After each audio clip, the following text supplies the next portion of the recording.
Hare Krishna. Somebody can please lead the invocation prayers. Prabhuji, may I start the question? Yeah.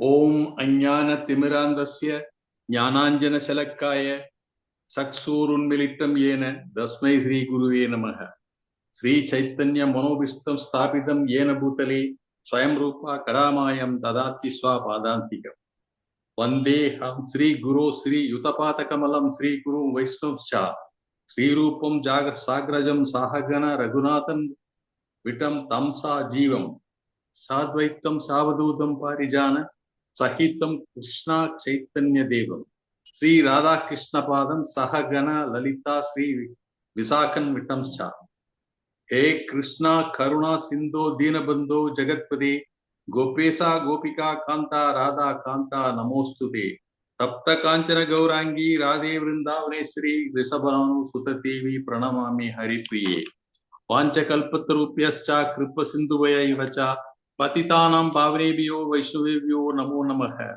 Jai Sri Krishna Chaitanya Prabhu Nityananda Sri Advaita Gadadhara Sri Vasadi Gaura Bhakta Vrinda Hare Krishna Krishna Krishna Hare Hare Hare Rama Rama Rama Hare Hare Om Namo Bhagavate Vasudevaya Om Namo Bhagavate Vasudevaya Om Namo Bhagavate Vasudevaya Hare Krishna.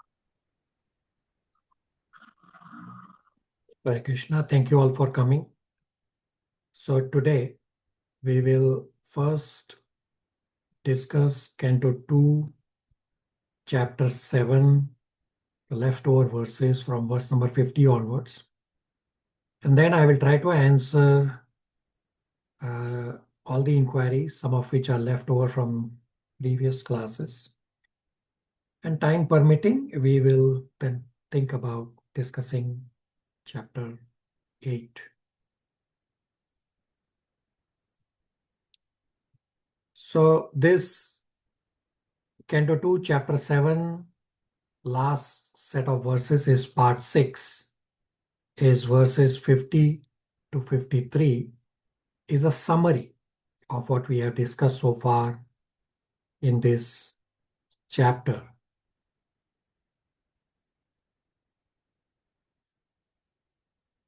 Coming to the conclusion where Brahmaji is explaining to Narad Muni that there is Supreme Personality of Godhead who is superior to all. Supreme Personality of Godhead is the original creator. Lord should not be blamed for this material world, just as a king is not to be blamed for a prison house. If one does not follow the laws of the state, then he has to go to jail. There is no choice. The king did not ask the citizens to not follow the laws. It is some individual's personal choice to disobey the laws. Well, then there is punishment. Similarly, those souls, meaning we all, who are rebellious against the Lord,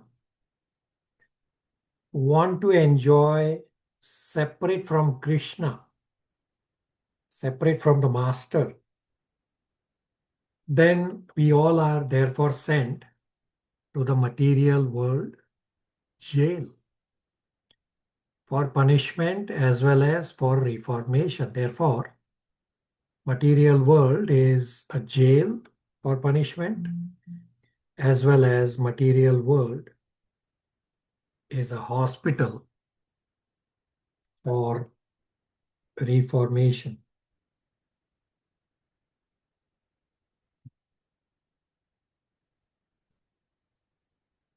Archana will read verse 50 translation and the last paragraph, which starts with "One should not deprecate the Supreme Lord."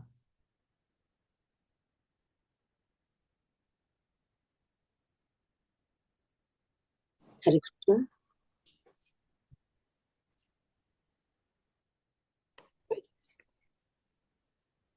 Text 50. My dear son, I have now explained in a brief the Supreme Personality of Godhead, who is creator of the manifested world. Without him, Hari, the Lord, there are no other cause of phenomenal and nominal existence. Purport. One should not deprecate the Supreme Lord for a creation of this miserable world, just as one should not blame the king for creating a prison house in the government. The prison house is necessary institution of the government establishment for those who are disobedient to the law of the government. Similarly, this material world is full of miseries, is a temporary creation of a Lord for those who have forgotten him and are trying to lord it over the false manifestation. He, however, is always anxious to get the fallen soul back home, back to Godhead. And for this, he has given so many chances to the conditioned soul via authoritatively scriptures. His representatives and personal incarnation also, since he has no direct attachment to this material world, he is not to be blamed for this creation. Hare Krishna. Right, so material world, Krishna is not to be blamed. We made the choice to come to material world. Questions, comments, realizations?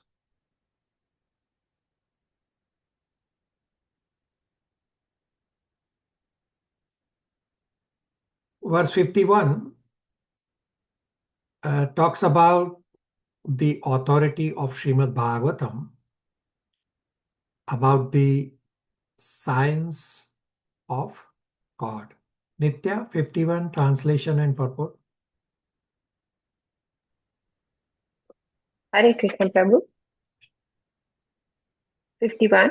O Narada, the science of God, Srimad Bhagavatam, was spoken to me in summary by the Supreme Personality of Godhead, and it was spoken as the accumulation of his diverse potencies. Please expand the science yourself. The Bhagavatam, in a nutshell, spoken by the Personality of Godhead, in about half a dozen verses, which will appear ahead, is the science of God, and it's the potent representation of the Personality of Godhead. He, being absolute, is non-different from the science of God, Srimad Bhagavatam. Brahmaji received this science of Godhead from the Lord directly, and he handed over the same to Narada, who in turn ordered Sri Vyasadeva to expand it. So the transcendental knowledge of the Supreme Lord is not mental speculation by the mundane wranglers, but is uncontaminated, eternal, perfect knowledge beyond the jurisdiction of the material mode. The Bhagavata Purana is therefore the direct incarnation of the Lord in the form of the transcendental sound. And one should receive this transcendental knowledge from the bona fide representative of the Lord in the chain of disciplic succession, from the Lord to Brahmaji, from Brahmaji to Narada, from Narada to Vyasa, from Vyasadeva to Sukdev Goswami, from Sukdev Goswami to Sutta Goswami. The ripened fruit of the Vedic tree drops from one hand to another without being broken by falling suddenly from a high branch down to the earth. Therefore, unless one hears the science of Godhead from the bona fide representative of the disciplic succession as above mentioned, for one to understand the theme of the science of Godhead will be a difficult job. It should never be heard from the professional Bhagavatam reciters who earn their livelihood by gratifying the senses of the audience.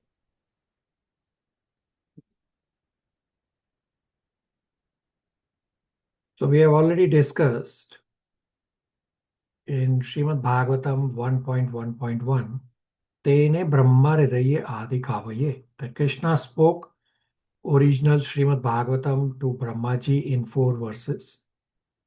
These 4 verses are known as Chaturshloki Srimad Bhagavatam.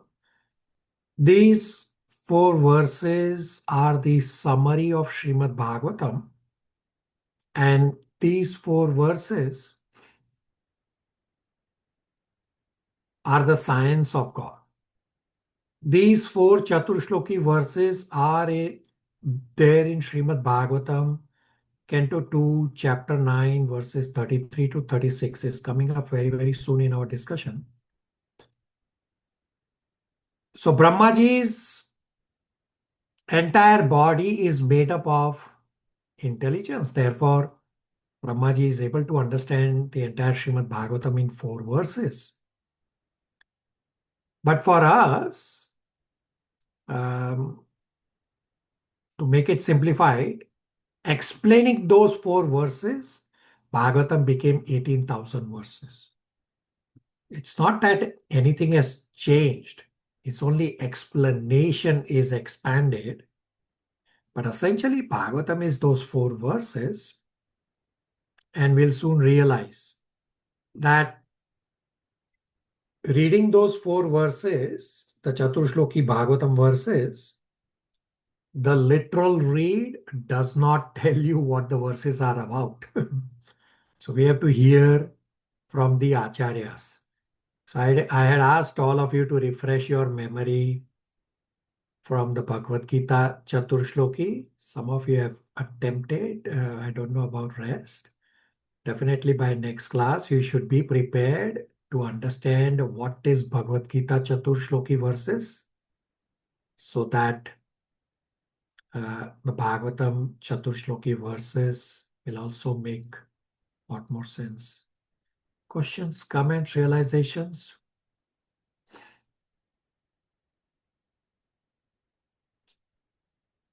So there's a question posted in the chat. How do we know we made a choice to come to this material world? Is there any Bhagavad Gita verse Krishna has mentioned? Just curious to know. Everybody should know the answer to this. What's the verse? Why did we come to material world? I've also shown you a visual for this.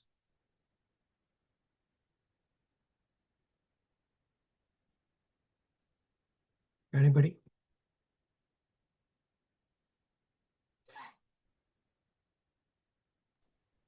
Prabhu, 13.22. Very good. Correct. 13.22. Anybody memorize? Would like to recite? Even if you have to look it up.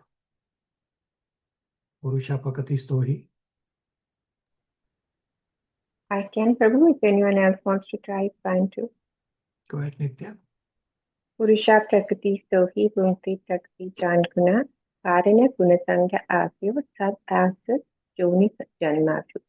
Right. So I also have the visual on the screen, which is I have showed you for Bhagavad Gita chapter 15 that we all were in the spiritual world and our desire to enjoy, bhumte, the wanting to enjoy, pushed us into the material world entanglement. So the devotee who asked the question also correctly mentioned in the chat the enjoying mentality verse. So that's the direct verse. We have discussed this at great length in Bhagavad Gita, where I have laid out the foundation and the flow of chapters 13 to 18, that 13.22 is the seed verse, Bij Vakya, for material existence, means the bhumte, the enjoying mentality. Does that answer the question? Yes, Prabhuji. Thank you. Everybody on the same page? Nitya.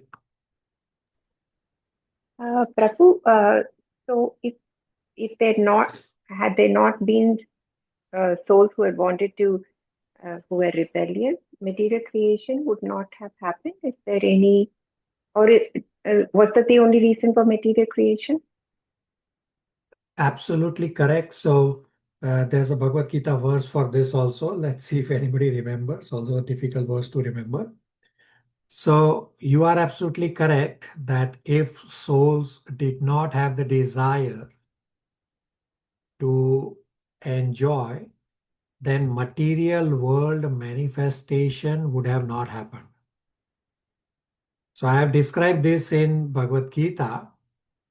Anybody remembers? I had also asked you a question on this verse.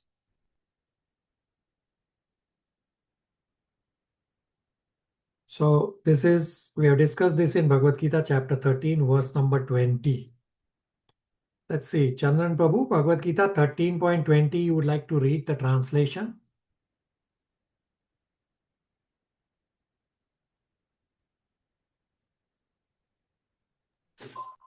Prabhuji, sorry, I don't have at the moment this one. Excuse me. Okay. Malti, 13.20 Bhagavad Gita translation. Yes, Prabhuji. Hare Krishna. Material nature and the living entities should be understood to be beginningless. Their transformation and the mode of matter are products of material nature. Hare Krishna. Material nature is eternal. So refresh your memory, go back to your Bhagavad Gita notes. So if souls did not have the desire to enjoy material nature, therefore, the manifested material world would not have existed. But material nature, original pradhan, that is the energy of Krishna, that would continue to exist. Just the manifested world where we live in would have not happened had none of the souls had the desire to enjoy separately. Nitya, everybody?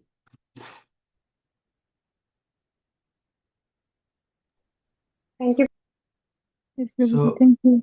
So you all realize the importance of Bhagavad Gita revision.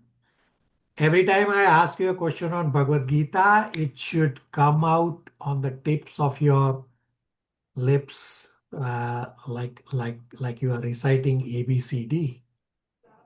Right? Therefore, we need to revise again and again and again till Bhagavad Gita gets engraved. I gave you all the option that in batch 6 and 7, the Bhagavad Gita revisions have just started. It's only Pragya and Nitya who are getting the recording for the revision classes. So it's not mandatory that you have to attend all the classes. We have technology, you can listen to the recording. Right? How long is the revision? Each chapter is about 10-15 minutes. Visualize your entanglement. We have discussed at great length the Grahamedi concept in many chapters. So the learning from the Grahamedi discussion should be, how do I come out of the Grahamedi lifestyle?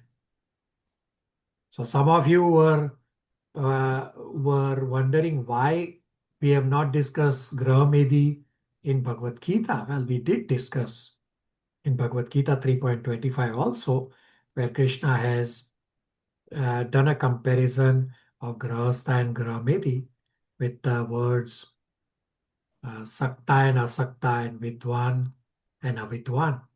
That Karma Yogi or Grahastha is intelligent and detached. Grahamedi is completely attached and is not intelligent. So we have to come out of this. And Bhagavad Gita is the solution. So all of you should keep revising Bhagavad Gita again and again every time there is an opportunity for this. Archana. Hare Krishna, Prabhu.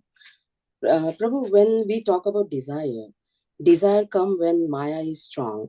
So you said when we were with Krishna in Goloka Vrindavan, so how come the desire come there? Because there is no Maya. Yeah. So we have discussed this also at the start of Bhagavad Gita chapter 2, that there are many reasons given and some of it is hard to absorb, that at some point of time we misused our free will when we were in the spiritual world, that we decided I want to enjoy separate from Krishna. So in the spiritual world, Krishna is Supreme Personality of Godhead. And at some point of time, we said, why is Krishna the only enjoyer? I want to be the enjoyer. And that was the starting point to push us over into material world. Archana? Hare Krishna. Very good.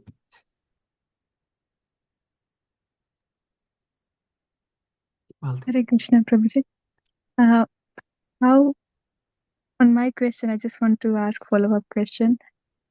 When we were in a Goloka, the Godhead, who gave that information to us that there is a material world is available? Then we know that we can go and enjoy there. So we can see the entire creation when we are in the spiritual world, right? Just as we are here in the material world right now, we live in a particular house, but we have information that there is enjoyment available. Say somebody likes to go to Niagara Falls, or somebody likes to go to Blue Mountain to in the snow. So that information is readily available to us, or many times it's visual also from various sources. Similarly, when we are in the spiritual world, we can see the entire creation, right? It's not just that we are restricted to in our house. Say right now we are living in our house. It's not that we only know everything within our house. We know outside our house also. Right? So we knew that material nature, the modes of material nature exist, and I want to go and enjoy. Basically understand that we became envious of Krishna. That's what was the starting cause. Malti? Yes, that's helpful. Thank you Very so good. much. Thank you, everybody. Thank you for your super excellent inquiries. Archana? Just a realization, Prabhu. Like when we were in India, we used to think, oh, Canada is so snowy, so beautiful. I want to be a part of it. And when I come here, oh, it's so miserable. I have to clean. Oh, no, I want to go back now. Very good realization. Archana is getting ready to clean some 30 plus centimeters of snow expected to fall in Toronto area today. So it's going to be a winter wonderland that there is already no place to keep snow from the previous snowfall. Thank you, Archana.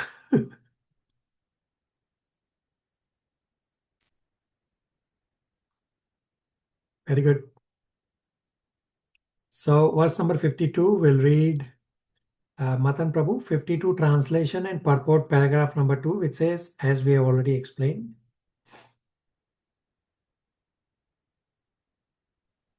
Hare Krishna. Verse 52. Please describe the science of Godhead with determination and in a manner by which it will be quite possible for human being to develop transcendental devotional service and to personality of Godhead, Hari, the super soul of every living being and the summum bonum source of all energies. Purport. Srimad Bhagavatam is the philosophy of devotional service and the science presentation of man's relationship with the Supreme Personality of Godhead. Prior to the age of Kali, there was no need for such a book of knowledge to know the Lord and his energy.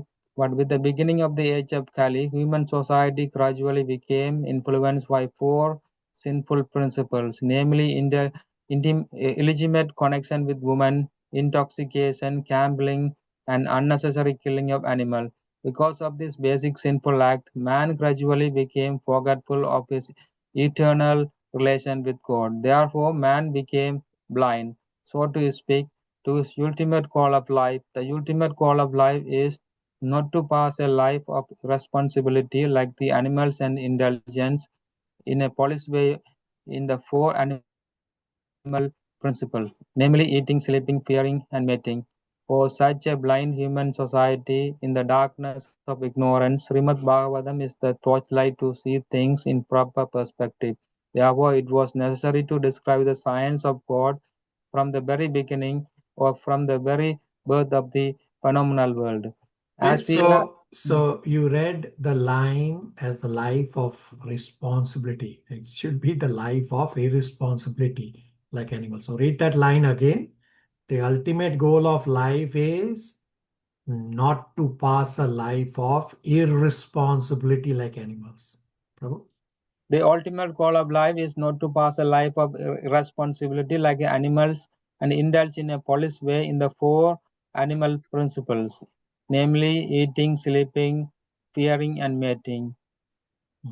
Second paragraph, second paragraph is important. Okay, as we have already explained, Srimad Bhagavatam is so scientifically presented that any sincere student of this great science will be able to understand the science of God simply by reading it with attention or simply by regularly hearing it from the bona fide speaker. Everyone is hankering after happiness in life, but in this age, the number of human society, blind as they are, do not have the proper vision that the personality of Godhead is the reservoir of all happiness because he is the ultimate source of everything. Yanmadi yasya jada. Happiness in the complete perfection without hindrance can be achieved only by our devotional relationship with Him, and it is only by His association that we can get free of distressful material existence. Even those who are after the enjoyment of this material world can also take shelter of the great science of Srimad Bhagavatam, and they will be successful at the end. Narada is therefore requested or ordered by his spiritual master to present this science with the determination and in good plan. Narada was never advised to preach the principle of Bhagavatam to earn a livelihood. He was ordered by his spiritual master to take the matter very seriously in a missionary spirit. Right, so Right. Brahmaji is speaking this verse to Narad Muni that go and preach Srimad Bhagavatam. So it's actually for us also to go and preach Srimad Bhagavatam to the common world. Therefore, Brahmaji is asking Srila Narad Muni to expand Srimad Bhagavatam. We also have to do the same. So how we can understand Srimad Bhagavatam is by attentive listening and attentive reading or hearing from a bona fide speaker. We don't have to hear from this professional reciters, especially in India. There are quite a few about this Bhagavad Sapta. When you hear from a bona fide speaker, it will result in happiness. And we read that what Brahmaji said, that don't preach Srimad Bhagavatam to earn a livelihood. Right? Bhagavatam is not meant to earn your livelihood from. Therefore, Srimad Bhagavatam criticizes this Bhagavad Sapta. And we have also discussed in 1.2.18, Srila Prabhupada says, Nityam Bhagavata Sevaya. It doesn't say Bhagavad Sapta. It says Nityam Bhagavata Sevaya.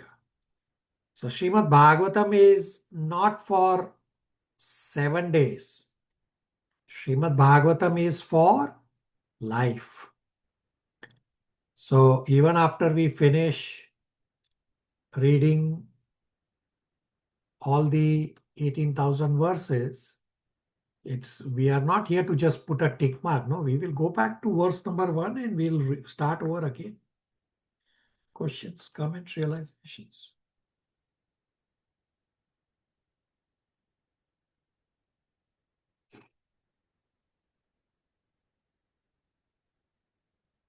All right, last verse for chapter 7. Mayank, 53 translation and purport, paragraph 1.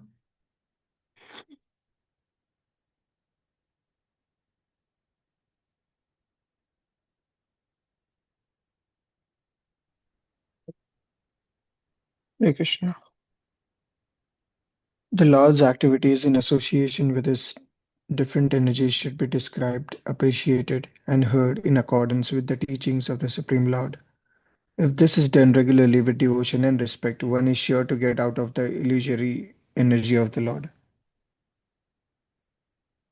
Purport. The science of learning a subject matter seriously is different from the sentiments of fanatics. Fanatics or fools may consider the Lord's activities in relation with the external energy to be useless for them, and they may falsely claim to be higher participants in the internal energy of the Lord.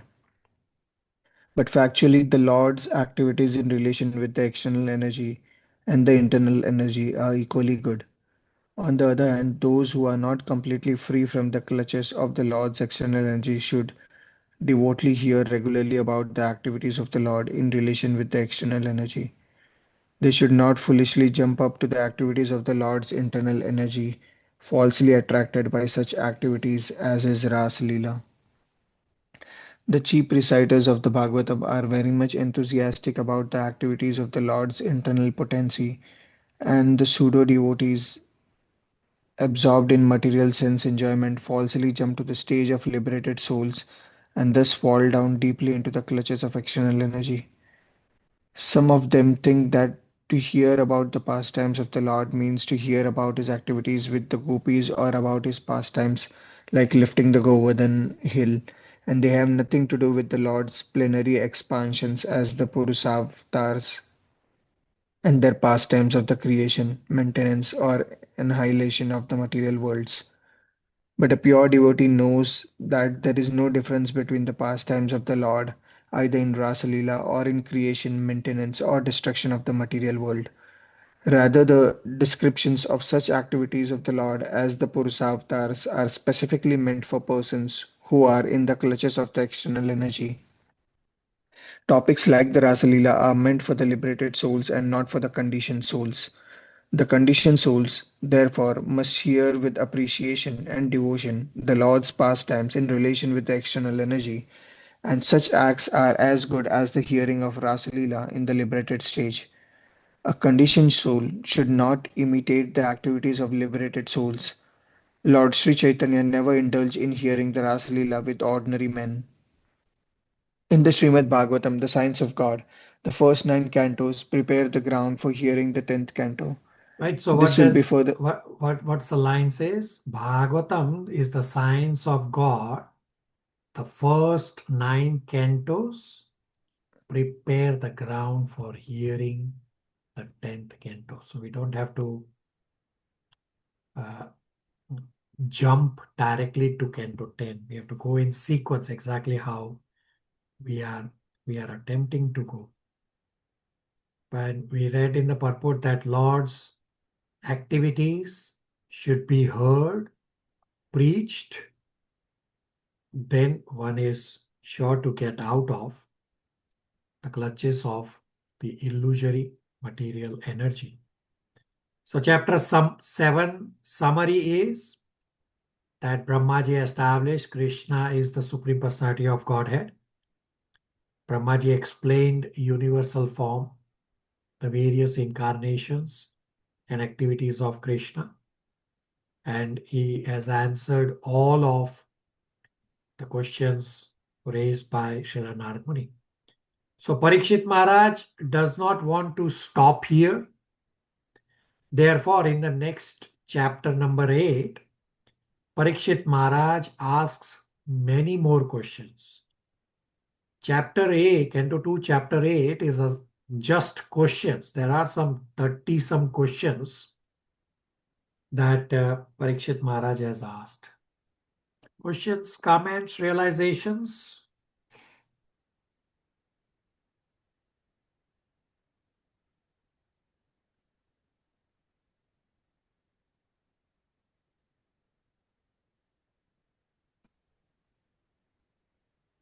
Krishna Prabhuji. Krishna. Prabhuji, I just wanted to understand that in Indian culture, we have these classical music and classical dance, all of which are directed towards praising the Lord, even the dance forms and all.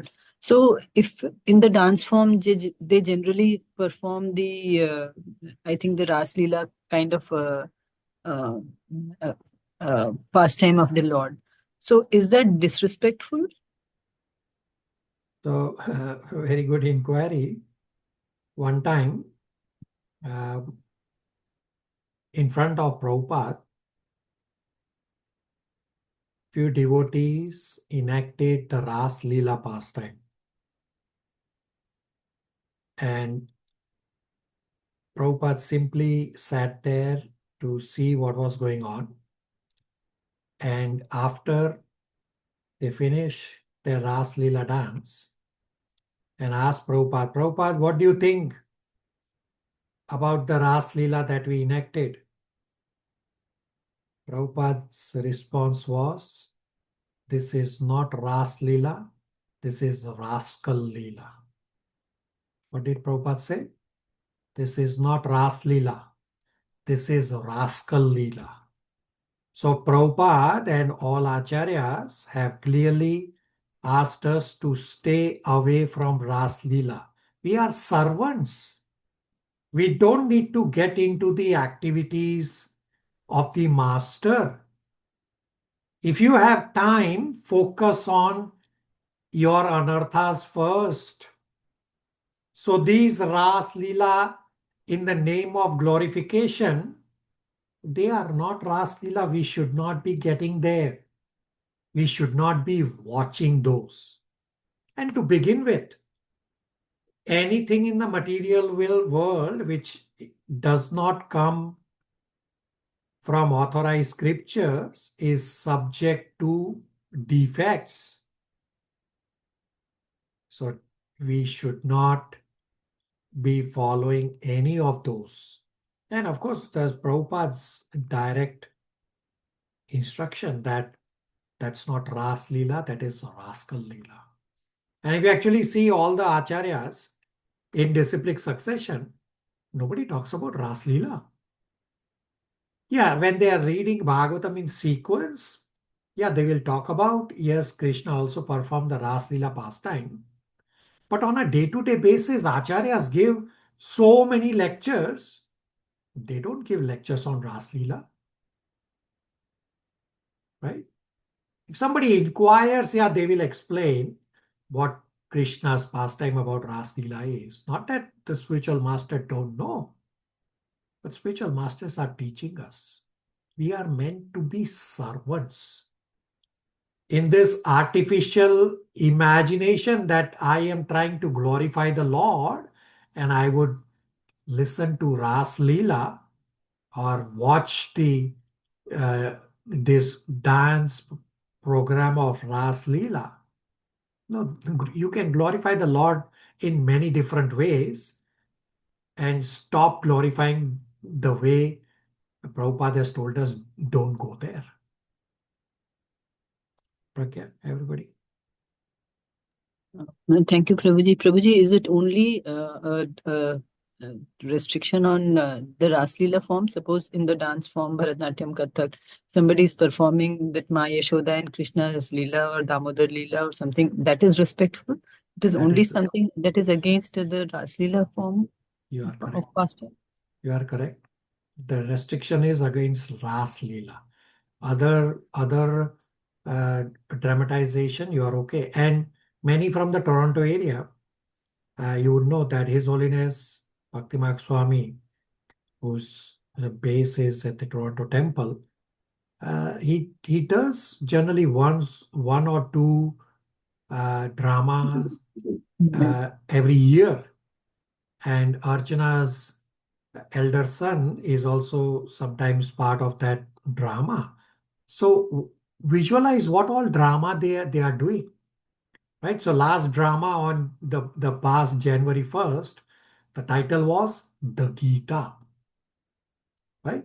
So there are so many dramatic presentation, and Bhaktimarg Swami definitely, even when he does Bhagavatam classes are also very dramatic. So other pastimes enactation, you can definitely listen, hear, see. Ras Leela, absolutely not. Okay. Ji, Prabhuji, got it. Thank you. So, Prabhuji, in during Holi, we generally have that Krishna is playing Holi with gopis. That is also disrespectful. Correct. Okay. That Krishna playing with gopis is basically Ras Leela. Okay. Questions? And Yeah, Pragya, go ahead. sorry, Prabhuji, that Holika Dahan that we have on the day previous to Holi, we know it is about Prahlad Maharaj. And then how the festivity of the festival has gone, because you have some kind of a spiritual connect with the festival. And then Holi is not a festival in ISKCON? That is correct. We don't celebrate Holi like the other festivals. Okay, but we do have that Pushpa Snan for Krishna Thakur. So I mean, that aspect of celebration is very nice, but playing colors with each other, thinking of that is not okay. Is that we understand, Prabhuji? There isn't much happening about Holi in ISKCON. Okay, Prabhuji, here we have that Pushpa Snan events which are organized for Krishna. In Bhagwan. ISKCON? Yes, Prabhuji. And ISKCON devotees do it in colonies also, Prabhuji. All right. Yeah, so you can follow whatever ISKCON is doing. Of course, there isn't that much of emphasis. Now, if you actually look at the calendar of ISKCON, and if you try to attend all single events, every single one, you will realize that ISKCON events are on steroids. So you have to pick and choose. So what exactly should I be attending? So I don't go and attend every single event, right? So you have to pick and choose, and you have to find a balance between what you want to attend and what you can attend versus what's the balance with material world also. There's nothing wrong in doing more and more of spiritual endeavors. Still, you should have a balance. Okay? Ji Prabhuji, thank you. Hare Krishna. Everybody on the same page? Questions, comments, realizations?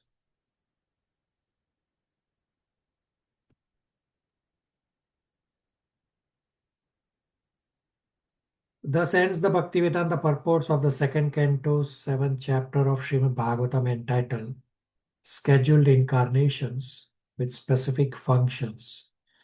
So there are no spiritual endeavor questions. I have already given you that one analogy. I mean, we spend more time on this chapter than what we were supposed to.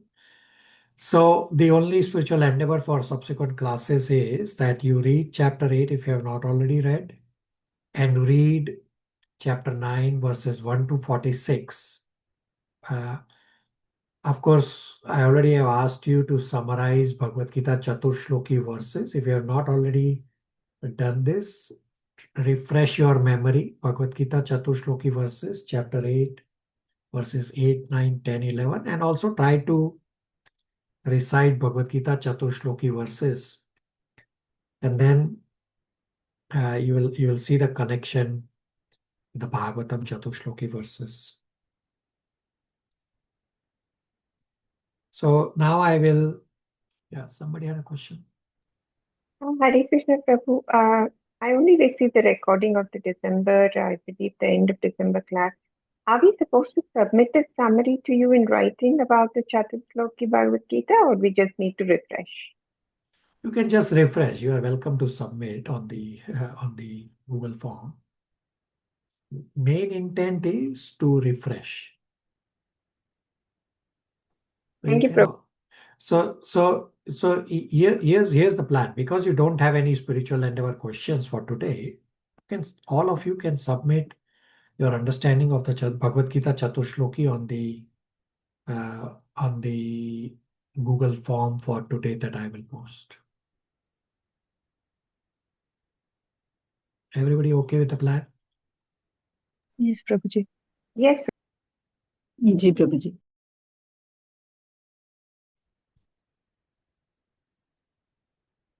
All right, I will now answer inquiries.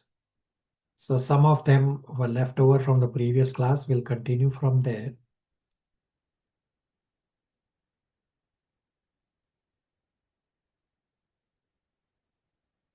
So the inquiries count will start from number 10 because I had answered up to inquiry number 9 in a previous class. So today Nitya is also going to answer a lot of inquiries. Thanks to Nitya's super excellent endeavors. So question number 10. Why do incarnations frequently arrive during the peak of chaos rather than before it begins? So Lord appears by his own sweet will. As we have discussed in Srimad Bhagavatam, Canto 1, Chapter 6, no one can demand the Lord to appear, just as we cannot demand the sun to rise when we want to. Understand that Krishna is Supreme Personality of Godhead. He is 100% in knowledge. He knows what is the right time. We may not know, but he knows.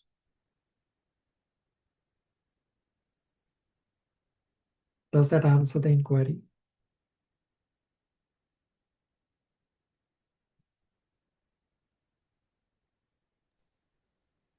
Yes, Prabhu.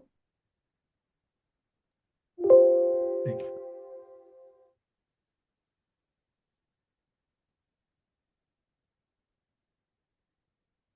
Question number 11.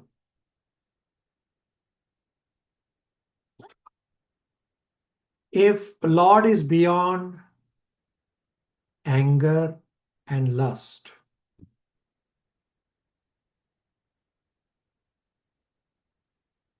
why do his incarnations sometimes display fierce wrath?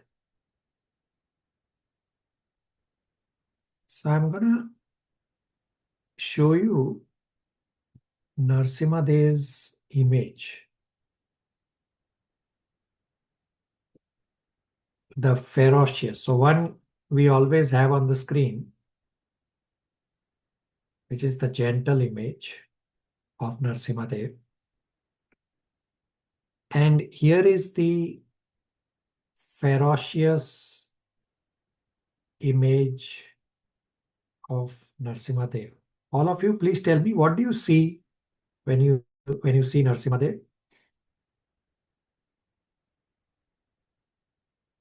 Everybody?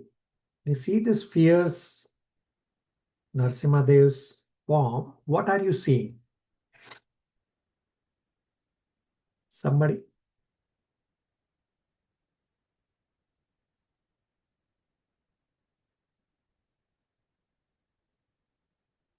Nobody?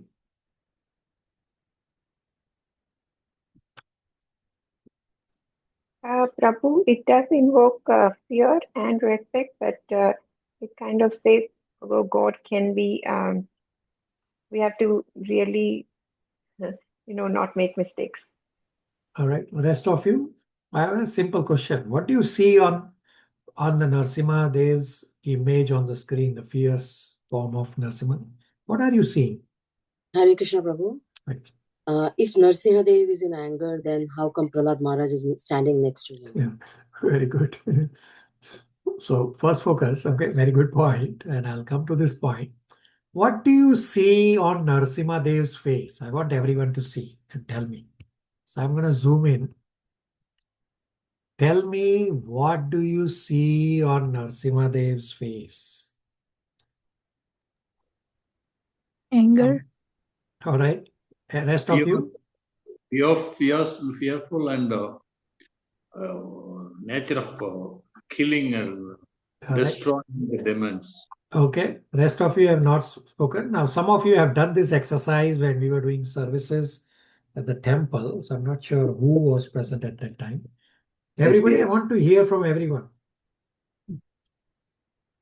Prabhuji, he looks fierce and Prahlad Maharaj is looking at him. All right. So, but he looks fearful. All right. Rest of you who have not spoken.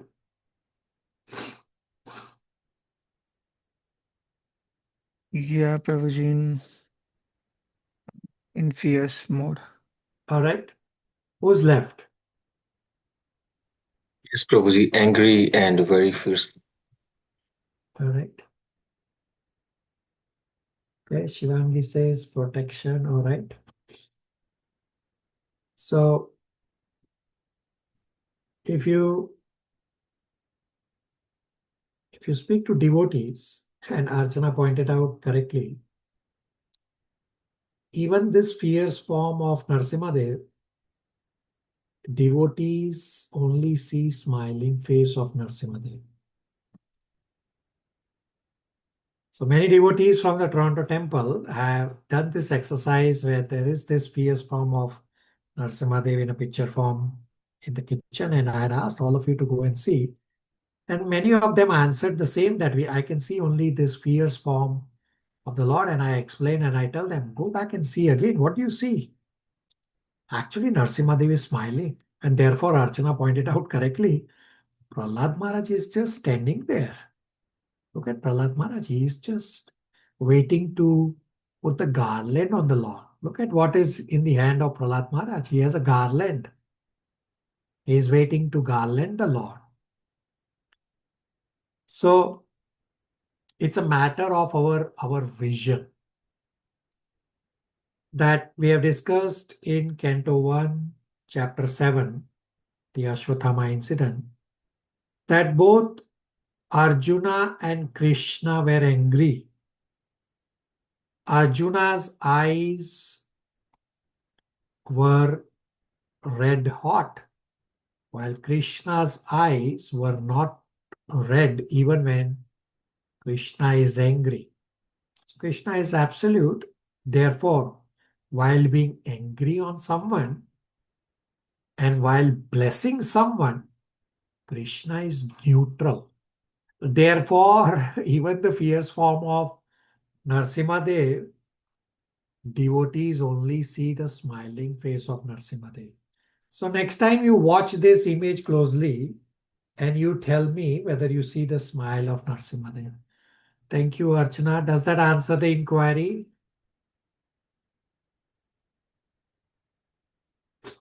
Mayank?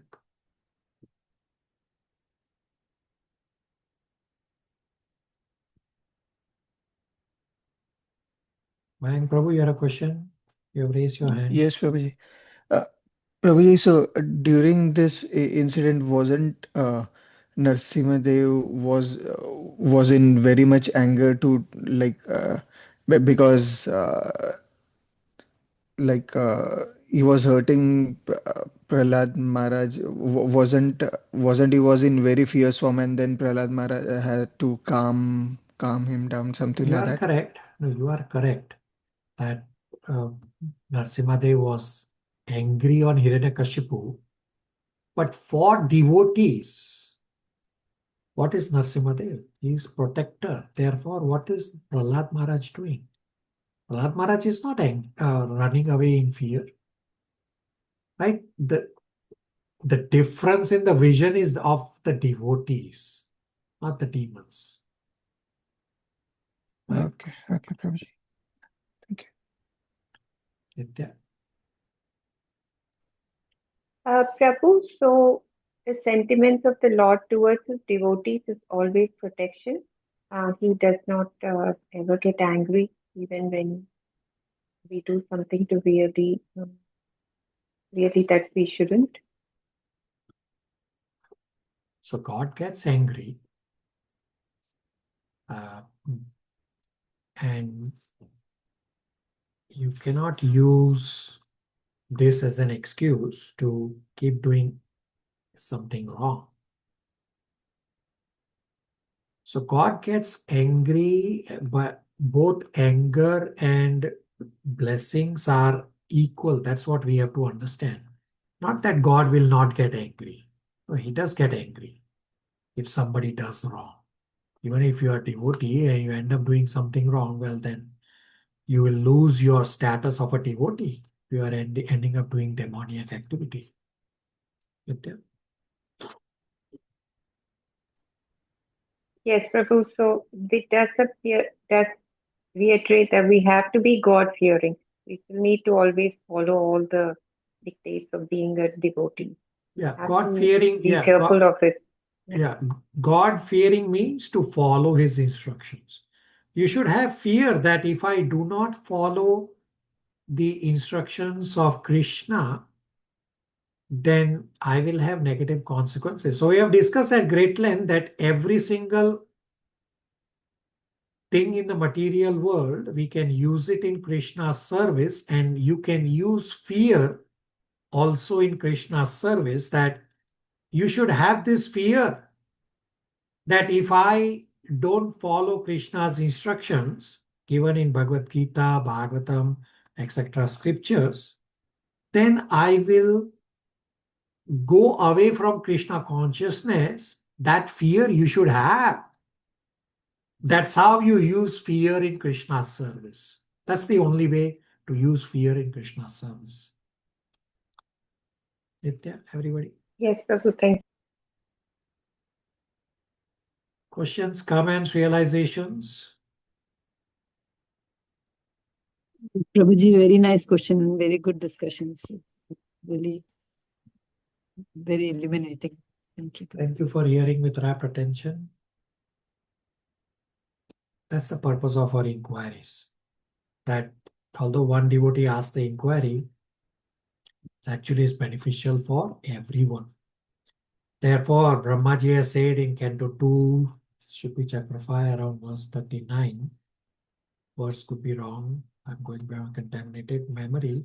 Brahmaji says to Narad Muni that your inquiries are your mercy on me. Because of your inquiries, I get to research and discuss Krishna Katha. Therefore, I say the same point to you all also, that your inquiries are actually your mercy on me, that I have to go and do the research to find relevant scriptural references to answer your inquiries. Thank you. Okay. Prabhuji, also when I have always been seeing this Narasimha's face, I always thought it gave me protection rather than getting to see a smile on his face, that if there is somebody who hurts a devotee, God will give the protection. We will be in his shelter. So that feeling of protection was there. But seeing a smile on his face, that connection did not come all these days. So, and that's okay. Protection is from Narasimhadev is perfect. Devotees are always praying to Narasimhadev for protection, just as people in the material world pray to Ganpati for removing hindrances, but they are praying to Ganpati for removing material hindrances. We pray to Narasimhadev instead of Ganpati because even Ganpati prays to Narasimhadev. Well, why do you have to go to Vaya? Just go directly to Narasimhadev. Very good. Question number 12. Can we discuss examples of devotees in each of the rasa, Shant, Dasya, Sakya, Vatsalya, and Madhurya? So Srimad Bhagavatam is full of examples for various rasas. And we have already discussed many of them, and they are there throughout Srimad Bhagavatam. So yes, a lot of Canto 2 is a very technical discussion about creation. But before we have in Canto 1, we have discussed Arjuna as the Sakya Rasa, Kunti Maharani as the Vatsalya, Bhishma Dev as Dasya, so queens of Dwarka as the Madhurya Rasa in Swakiya Bhava. We have already discussed all of this. And they are there throughout Srimad Bhagavatam. And Chaitanya Charitamrita actually describes that although Shant Rasa is one of the valid 5 rasas, even when devotee starts as a Shant Rasa, still for reciprocal relationship, one has to come to one of the remaining 4 rasas beyond Shant Rasa. Meaning, we have to revive our relationship in the Dasya, Sakya, Vatsalya, and Madhurya Rasa. Dasya is the easiest. So we have already discussed so many examples, and many more are coming throughout Srimad Bhagavatam. I cannot answer all of them, the 12 cantos of Bhagavatam in 1 or 2 minutes. Does that answer the inquiry? Yes, Prabhuji, it is answered. Actually, we were discussing over the group on SB class with Archana Mataji and Gauri Mataji. we were reading and there was this rasa and we didn't know the Sant rasa. So I added for all of us to just know what is that rasa. Otherwise, that's another rasa we know. So your inquiry is really what is Shant rasa. Yes. So Shant rasa is inactive rasa, meaning in the spiritual world, even a stone is conscious. So somebody in the Shant rasa, he will become a stone in the spiritual world, and his only service is that when Krishna is herding the cows and Krishna comes and wants to rest or say place his feet or whatever, he just wants to take a rest while playing his flute. So he rests on the stone. That's Shant rasa. Right? Dasya, Sakya, Vatsalya, Madhurya. There is interaction, that you are interacting and doing some service proactively. Versus Shant rasa is only when Krishna comes to the stone. The stone cannot move by itself. Only when Krishna comes and rests on the stone, that's somebody in the mode of Shant rasa. Balti. Yes, Prabhuji, that's helpful. Thank you. All right. So, question number 13. When Dhruv Maharaj desired to have better planet than Brahmaji, on what platform he is having that desire? If Dhruv Maharaj is self-realized pure devotee, then he should not compare himself to Brahmaji. It is very difficult to understand. Very good. So we'll soon read a couple of Bhagavatam verses and I'll give you a quick understanding of this. That this is a very important learning from Dhruv Maharaj's incident. From Srimad Bhagavatam 4.8.35, the important learning from the life of Dhruv Maharaj is that whether or not a person is afflicted by material desires, he is still fit to worship the Supreme Personality of Godhead. The answer is that everyone is fit to worship the Lord. Even if one has many material desires to fulfill, he should still take to Krishna consciousness and worship the Supreme Lord Krishna, who is so merciful that he fulfills everyone's desires. So Dhruv Maharaj, while he was a 5-year-old ordinary boy, when he was not a pure devotee, Dhruv Maharaj had this childish desire to get a kingdom bigger than his father's kingdom and bigger than Brahmaji. Therefore, Dhruv Maharaj took up serious meditation to satisfy his material desire.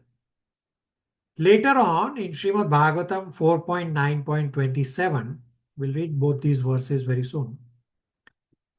So by 4.9.27, Dhruv Maharaj has become purified and he has had darshan of the Lord.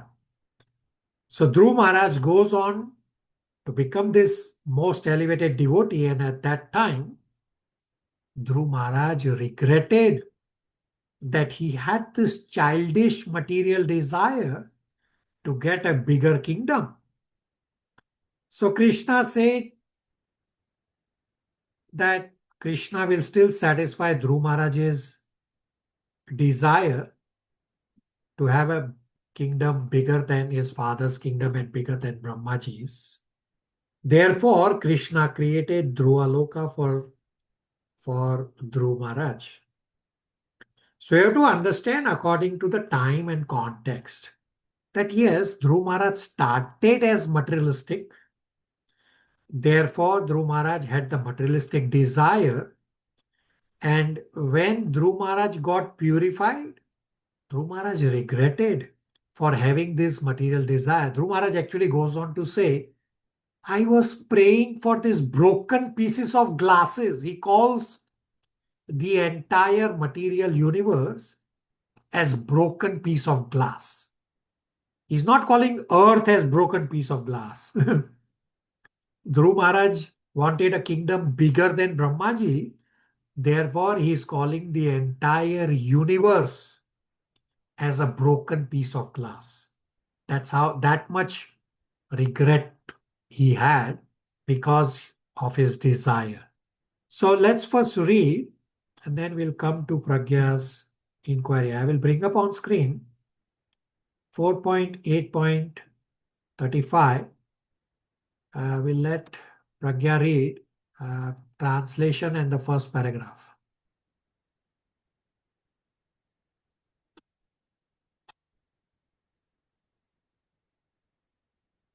Pragya, unmute. The Prabhuji, Hare Krishna. Dhruv Maharaj translation. Dhruv Maharaj said, "My dear Lord Naradji, for a person whose heart is disturbed by the material conditions of happiness and distress, whatever you have so kindly explained for attainment of peace of mind is certainly a very good instruction. But as far as I am concerned, I am covered by ignorance, and this kind of philosophy does not touch my heart." So what has Purport. happened is that Narad Muni, who is spiritual master of Dhruv Maharaj, Narad Muni's first instruction is that spirituality is very difficult. You go home, you are only a 5-year-old boy. You go home, this is not possible for you. But Dhruv Maharaj is so determined. He says, no, your advice is good, but I am covered by ignorance. Your advice does not touch my heart. You please guide me. How do I satisfy my material desire? So that's the level of material attachment, how Dhruv Maharaj started, even when he's just a 5-year-old boy. Continue. What first paragraph? Ji Prabhuji. There are various classes of men. One class is called akarmis, referring to those who have no material desire. Desire must exist, either material or spiritual. Material desire arises when one wants to satisfy one's personal senses. One who is ready to sacrifice anything to satisfy the Supreme Personality of Godhead can be said to have spiritual desire. Dhruv did not accept the instruction given by the great saint Narad because he thought himself unfit for such instruction, which prohibited all material desires. It is not a fact, however, that those who have material desires are prohibited from worshipping the Supreme Personality of Godhead. This is the essential instruction from the life of Dhruva. He frankly admitted that his heart was full of material desires. He was very much affected by the cruel words of his stepmother, whereas those who are spiritually advanced do not care about anyone's condemnation or adoration. Right. So this is the essence of Dhruv Maharaj's incident, that anybody can worship the Lord. Even if you have material desires, it does not stop you from having material desires. So this is the first part. But when Dhruv Maharaj got darshan of the Lord, and he then actually regretted his this childish desire. That's the word he uses. So in 4.9.27, Dhruv Maharaj goes on to regret. So I have on screen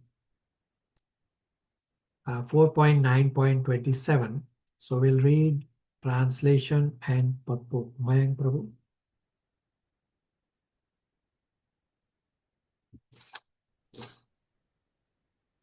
Hare Krishna. Despite having achieved the desired result of his determination by worshipping the lotus feet of the Lord, Dhruv Maharaj was not very pleased. Thus he returned to his home. But by worshipping the lotus feet of the Lord in devotional service, as instructed by Narad Muni, Dhruv Maharaj achieved the desired result. His desire was to get a very exalted position, excelling that of his father, grandfather, and great-grandfather. And although it was a somewhat childish determination because Dhruv Maharaj was nothing but a small child, Lord Vishnu, the Supreme Personality of Godhead, is so kind and merciful that he fulfilled Dhruv's desire. Dhruv Maharaj wanted a residence more exalted than any ever occupied by anyone else in his family.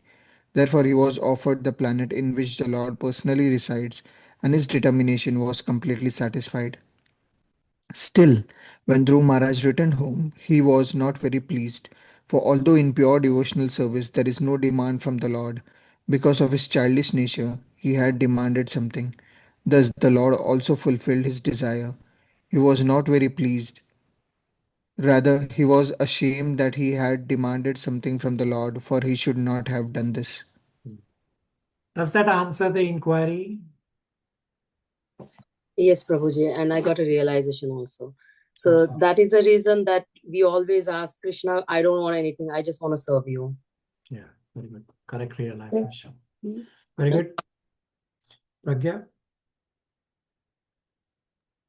Hare Krishna Prabhuji, I had this question and I think it got answered in the second, this thing, whether Dhruv planet that was given to Dhruv Maharaj by Krishna, was it spiritual or material? But we just read that Sri Krishna was himself, it was his abode, so it must have been spiritual only. Absolutely correct. So the Dhruv planet, yes, it's visible from the material world. It's a very unique planet. So in the Dhruv Maharaj chapters from Canto 4, chapters 8 to 12, this Dhruv Maharaj planet is also described. There's a direct verse in one of these chapters on Dhruv planet that what are the features of Dhruv Loka. So Dhruv Loka, or pole star as we know, is the first star that we see every single day. So this Dhruv Loka is visible from here in the material world, but is actually in the spiritual world. So when annihilation will happen, full annihilation of this material universe, that Dhruv Loka will continue to still exist because that is actually a spiritual planet. Yes, it is visible and within this realm, still it is a spiritual planet. Okay. Ji Prabhuji. So Prabhuji, his desire was material, but what Krishna blessed him was non-material. So it still is a material that the planet was created within the material realm. I mean, it's very strange to call it within material realm, like it's a spiritual planet, but it still has the features of the features are definitely spiritual of that planet.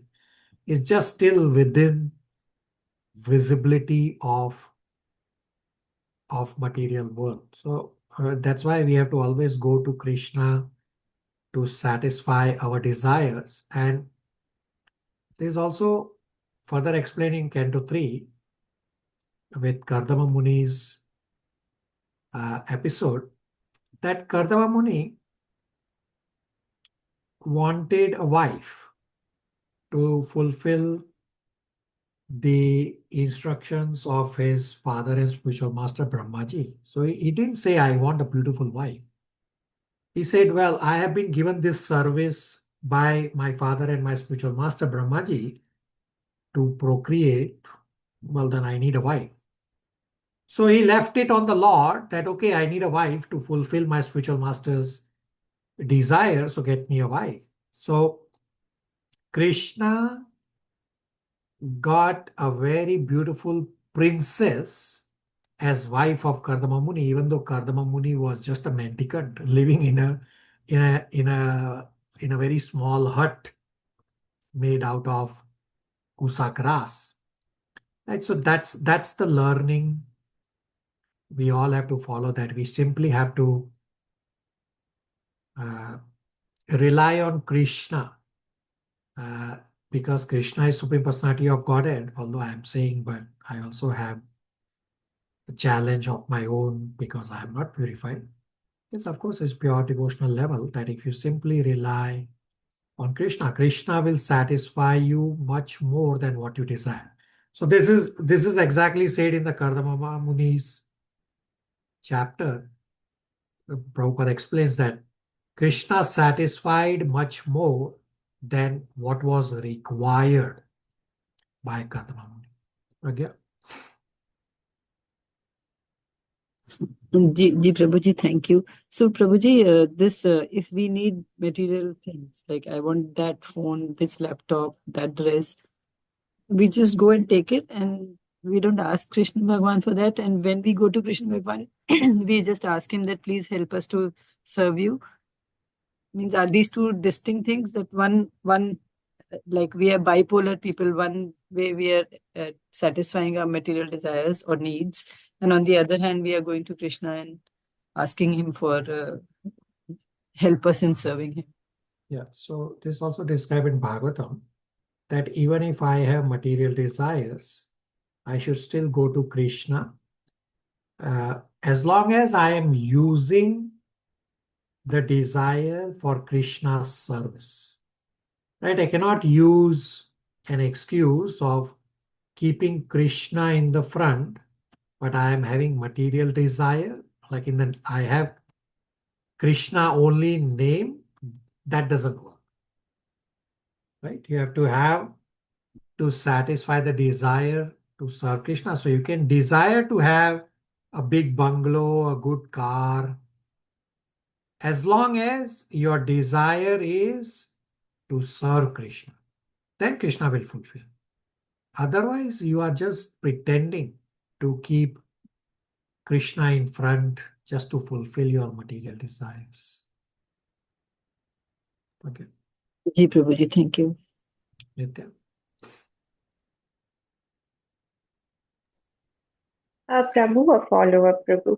So when we pray to God and God is aware of everything that's going on in our life, can we seek guidance for ourselves and for our family members? It's kind of like a personal chat with God.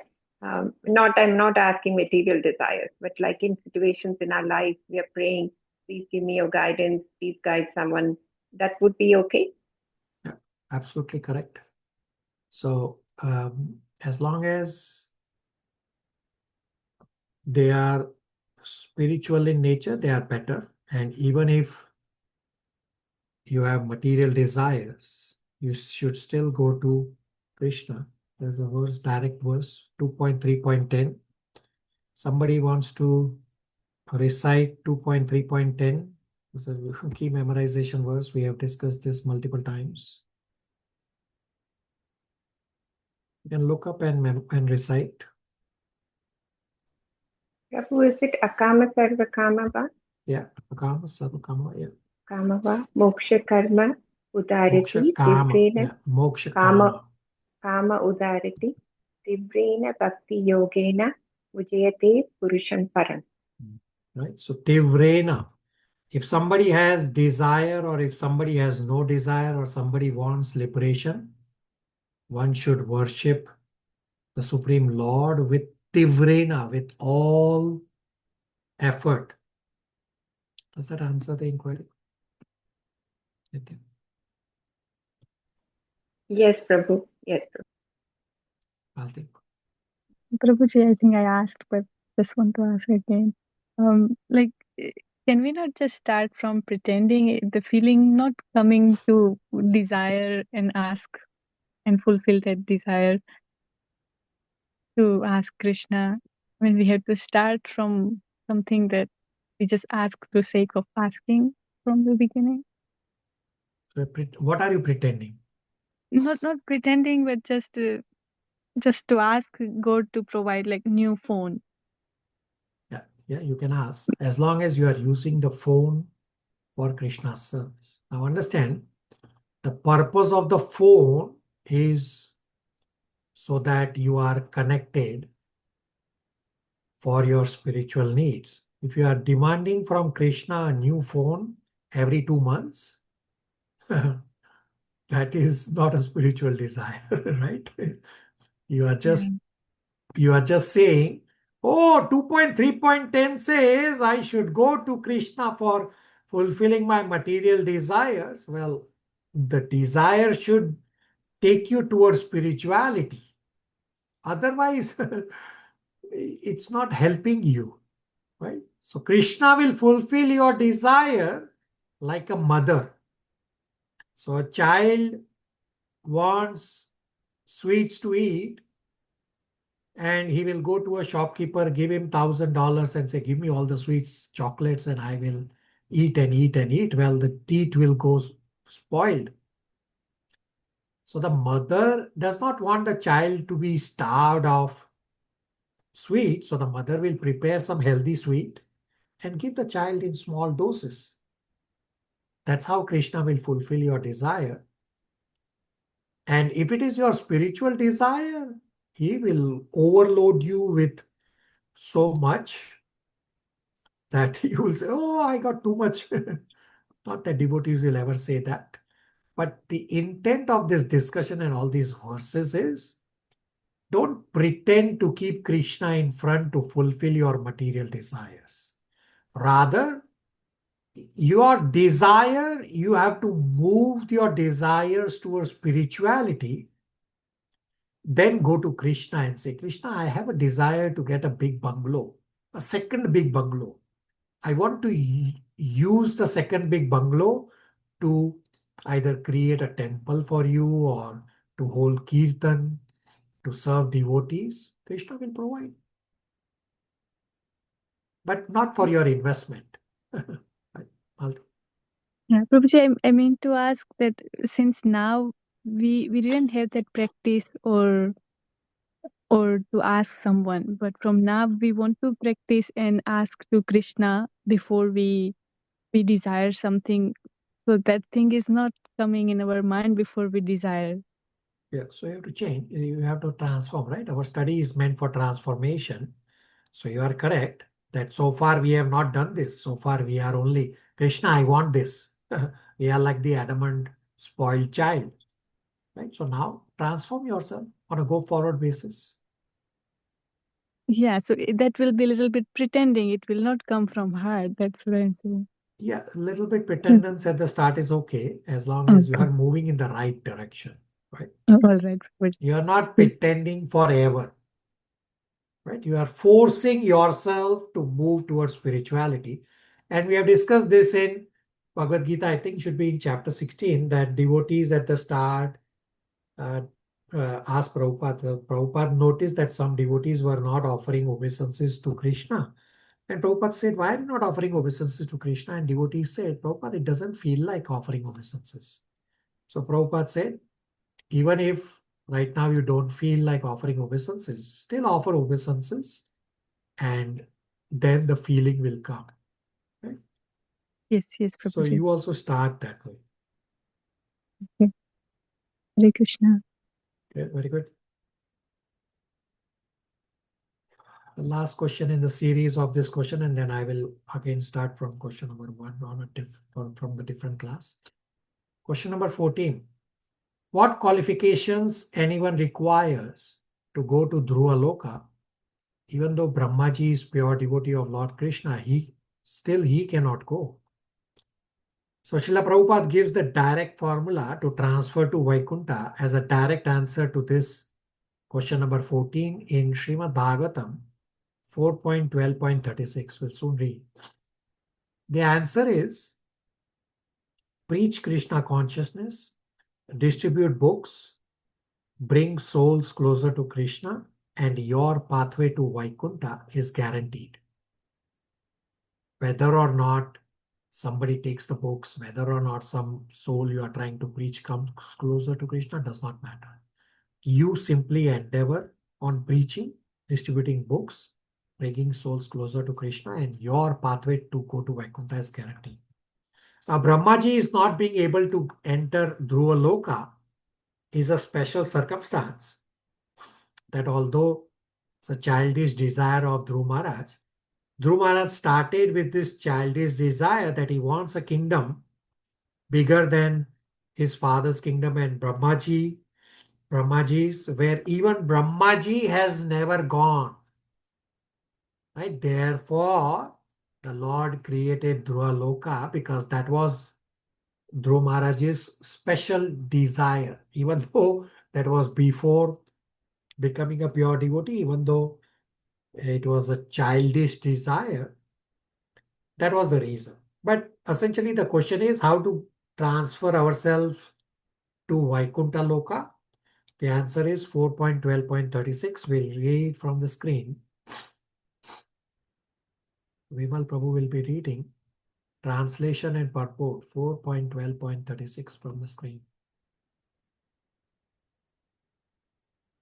Hare Krishna.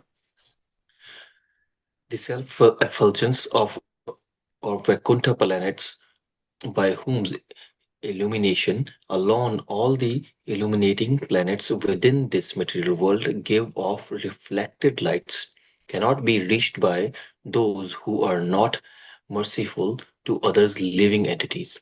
Only persons who constantly engage in welfare activities for other living entities can reach the Vaikuntha planets.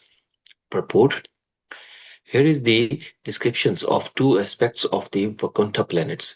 The first is that in the Vaikuntha sky there is no need of the sun and moon.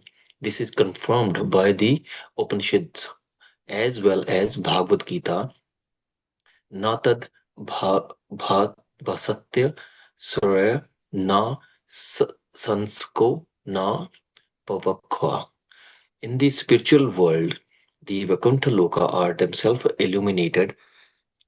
There is therefore no need of sun, moon, or electric light. It is in fact the illuminations of the Vaikuntha Lokas which is reflected in the material sky. Only by this reflection are the sun in the material universe illuminated. After the illumination of the sun, all the stars and moons are illuminated. In other words, all the luminaries in the material sky borrow illuminations from Vaikuntha Loka.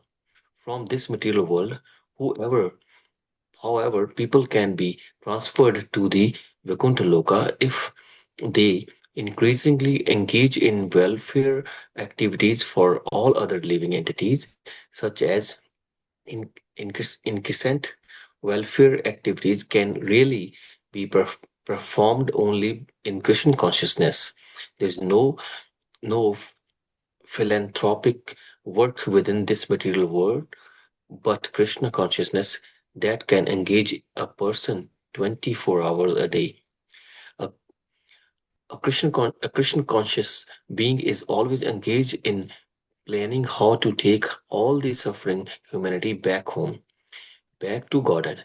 Even if one is not successful in reclaiming all the fallen souls back to Godhead, still, because he is Krishna conscious, his path to Vaikuntha Loka is open. He is personally becoming qualified to enter the Vaikuntha Lokas, and if anyone follows such a devotee, he also entered into Vaikuntha Loka. Others who engage in various activities are known as karmi. Karmis are envious of one another. Simply for sense gratification, they can kill thousands of innocent animals. Jantas are not as sinful as karmis, but they do not try to reclaim others back to Godhead. They perform austerities for their own liberations. Yogis are also engaged in self-aggrandizements by trying to attain mystic power. But devotees, Vaishnavas, who are servants of the Lord, come forward in the actual field of work in Krishna consciousness to reclaim fallen souls. Only Krishna conscious persons are eligible to enter into the spiritual world. That is clearly stated in this verse and is confirmed in Bhagavad Gita, wherein the Lord says that there is no other dearer to human than those who preach the gospel of Bhagavad Gita to the world. Hare Krishna.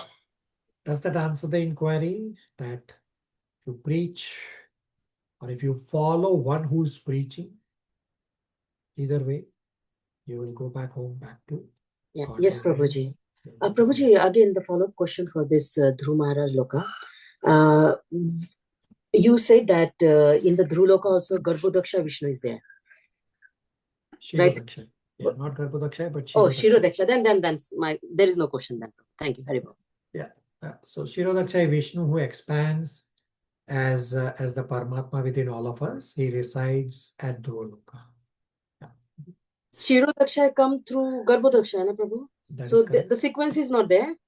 That is, yeah. So from Mahavishnu or Karanodakshay Vishnu comes Garbhodakshay Vishnu. From Garbhodakshay Vishnu comes Shirodakshay Vishnu. The Shirodakshay Vishnu is the one who expands as Paramatma within. That Shirodakshay Vishnu is residing at Dhruvaloka. Okay. No Garbhodakshay Vishnu. Okay. Correct. I mean, in one of the verse, in the Dhruv Maharaj pastime, it actually explains that a different name is given for Shirodakshay Vishnu. It says, Prising, I forget. Prising something, I forget fully. So, although there is no difference between Garbhodakshay and Shirodakshay Vishnu, because Shirodakshay is coming from Garbhodakshay Vishnu, and therefore it says, the verse says that Garbhodakshay Vishnu resides, and the Prabhupada goes on to clarify, actually Shirodakshay is residing, but because there is no difference between the three Vishnus, that's how you understand. And actually that verse in Canto 4, it doesn't refer to even Shirodakshay, it actually refers to another name. It still is Shirodakshay, just a different name of Shirodakshay. Yes, Prabhu. Because if Garbhodaksha is coming, then Brahmaji will be coming. Then Brahmaji is residing in that loka. Okay, very well. Okay. Although Garbhodaksha can go by himself, Brahmaji does not have to follow, but that's okay. All right. So I will now close this document and open another document for answering next set of inquiries. Nitya is going to answer a lot of these inquiries.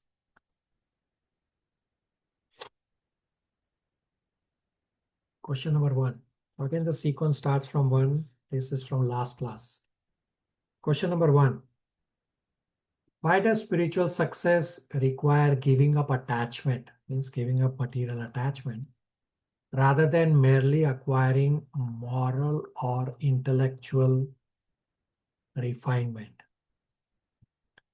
So when one is attached to the body or anything material, then the consciousness is caught in material. Therefore, you cannot think of spiritual. Material and spiritual is like oil and water. They do not mix. The good qualities in material world are also material. Therefore, even the moral and intellectual refinement does not help you.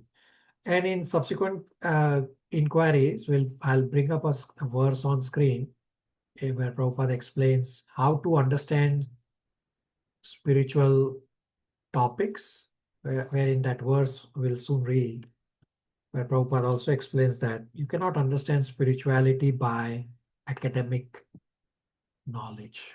Does that answer the inquiry?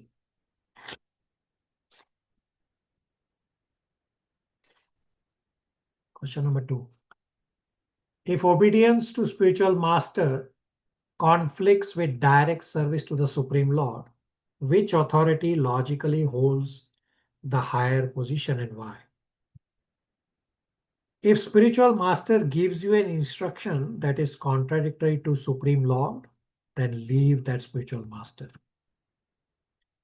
Spiritual master is meant to simply repeat what Supreme Lord has stated, and spiritual master does not create anything new by himself. Supreme Lord is obviously the highest authority. Bona fide spiritual master, as appropriate representative of Supreme Lord, is the Paramatma manifestation in the world. Therefore, spiritual master is also at the same level as Paramatma for a disciple.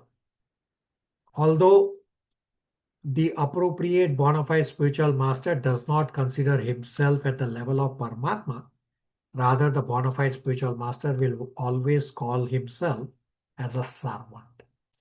Does that answer the inquiry?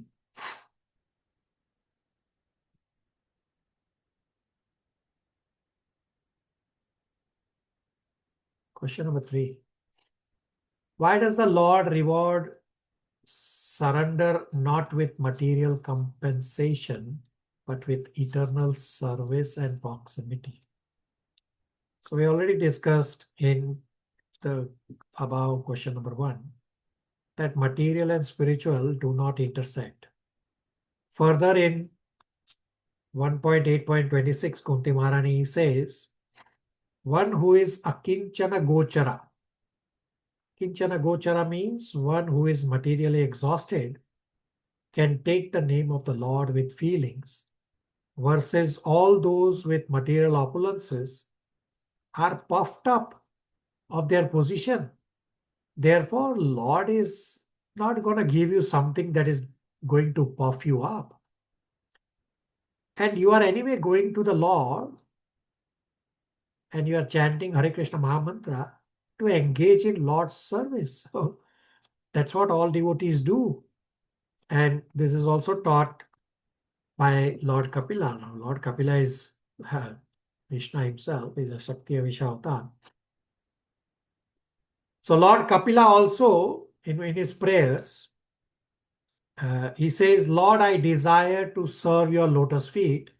And he gives the reason, because all devotees like to do service at your lotus feet. Does that answer the inquiry?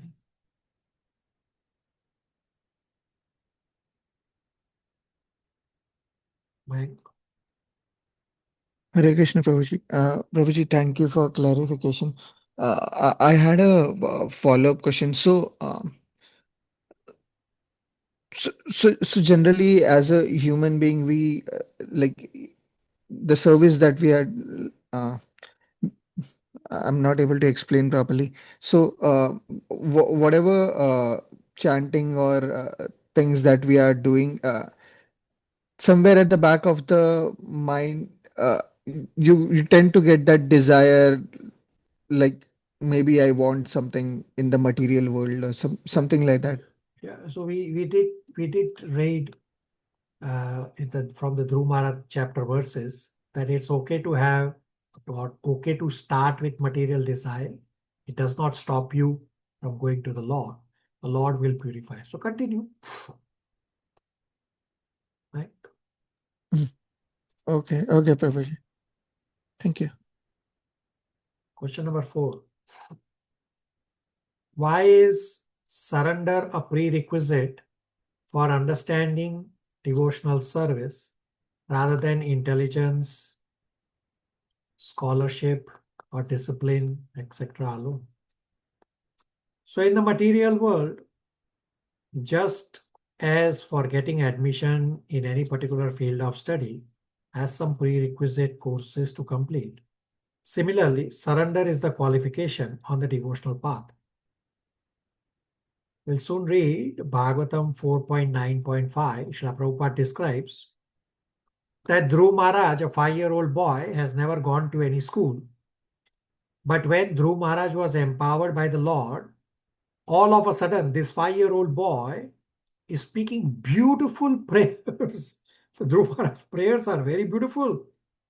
And Srila Prabhupada says this is the way to understand spiritual knowledge and not by academic learning. All right, let's read 4.9.5. Mayank Prabhu. Prabhuji, I had a follow-up question. In previous yugas or other things, there were scholars, right, who were not necessarily completely surrendered to God, but like still at that uh, level.